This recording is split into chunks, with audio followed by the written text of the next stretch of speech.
இல்லறம் நல்லறமாக அமைய செல்வம், புகழ் இவை அனைத்தையும் காட்டிலும் கணவனும் மனைவியும் ஒற்றுமையோடு அறத்தை வளர்க்க வேண்டும். அதை உணர்த்த அம்பிகையானவள் இங்கே நின்ற கோலத்தில் அறம் வளர்த்த நாயகி என்ற அற்புத நாமத்தோடு அருள் பாலிக்கின்றாள்.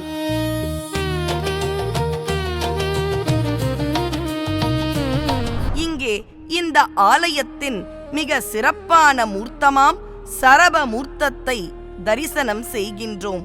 புராண காலங்களுள் சிம்புள் என்று அழைக்கப்பட்ட தொன்மையான மூர்த்தம் இவரே.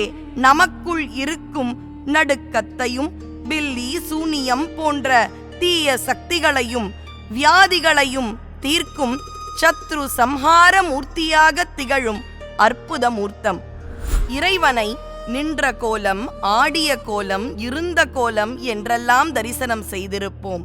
சிவபெருமானை பரந்த கோலத்தில் தரிசனம் செய்ய இந்த சரபமூர்த்தி வழிபாடு மிக அவசியம்.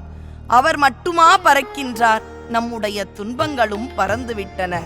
8 கால்கள், 4 கைகள், யாழிமுகம், சூரிய சந்திர அக்னி என்ற திருநயனங்கள் என்ற அற்புதமான கம்பீர தோற்றத்தோடு 2 இறக்கைகளில் ஒன்றில் சூலினி துர்க்கையையும் இன்னொன்றில் பிருத்யங்கரா தேவியையும் கொண்டு அற்புத சர்வ வல்லமை கொண்ட நாயகராக நமக்கு அருள்பாலிக்கும் இவரை வணங்கினால் தீராத தோஷம் எனப்படும் மாந்தி தோஷம் கூட நிவர்த்தியாகிவிடும்.